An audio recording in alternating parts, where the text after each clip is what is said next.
ये मेरा और मैं और मेरा, जब तक ये नहीं हटेगा तब तक इस मार्ग में नहीं चला जाता। अब ये मैं और मेरा को हटाने के लिए ही इस मैं और मेरा को प्रभु के मार्ग में कह देते हैं। मैं प्रभु का दास और प्रभु मेरे।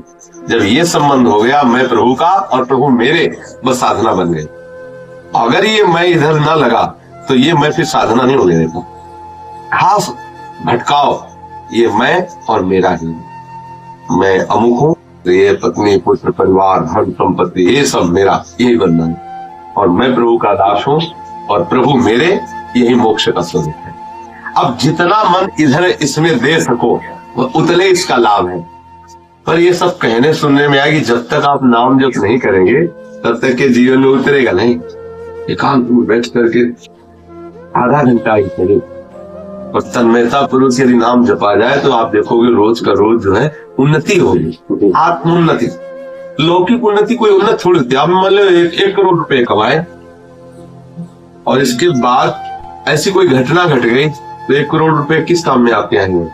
अगर 1 करोड़ नाम कमा लिया तो किसी भी काल में वो नष्ट होने वाला नहीं। आप जहां भी होगे वो आपके साथ होगा, जिस लोक में होगे वो आपके साथ होगा।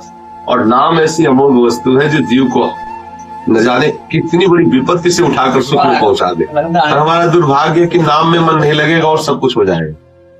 सत्संग में चले जाएंगे, पाठ कर लेंगे, लेकिन नाम में मन नहीं लगेगा। एकांत में बैठ के माला जप करके देखो, उस समय मन भजन में नहीं लगेगा, मन भागेगा। क्योंकि सारा कार्य नाम से होता है। जो सब कुछ करे, सत्संग करे, पाठ करे, लेकिन नाम जप ना करे तो कोई प्रभाव नहीं पड़ेगा। सत्संग में जाकर बैठा रहेगा लेकिन उसके चित्त में कोई प्रभाव नहीं पड़ेगा। और एक है कि खूब नाम जप करे और सत्संग में 5 मिनट के लिए पहुंच जाए तो जो सुनेगा ना वो तत्काल जीवन में आचरण में आ जाएगा, उसको लाभ प्राप्त हो जाएगा। इसलिए जितना हो सके खूब नाम जप करो और ठाकुर जी को अपने घर पे मालिक बना के रखो, अपने सेवक बन जाओ। वही गृहस्थी उपासना हो जाएगी। और जब हम मालिक बन जाते हैं तो वही हमारे बंधन का कारण बन जाता है। और जब प्रभु को मालिक बना देते हैं, हम उनके सेवक बन जाते हैं, तो यही उपासना बन जाती है। तो थोड़ा सा भ्रम है केवल, वो भ्रम निकल गया तो ऐसा नहीं। हम सब ज्ञानी महापुरुषों की संतान है, प्रेमी महापुरुषों की संतान। हमारे जितने पूर्वज रहे अज्ञानी थोड़ी रहे। कोई याज्ञवल्क्य गोत्र का, कोई शांडिल्य गोत्र का, कोई भरद्वाज गोत्र, ऐसे ऐसे ऋषियों की सब परंपरा है। पूरी सृष्टि नहीं है। कोई गर्ग जी का, ऐसे बड़े बड़े ऋषियों की गोत्रों में उच्चारण किया जाता है। वो सब ज्ञानी महापुरुष थे, सब भगवत प्राप्त महापुरुष थे, फिर गृहस्थी थे।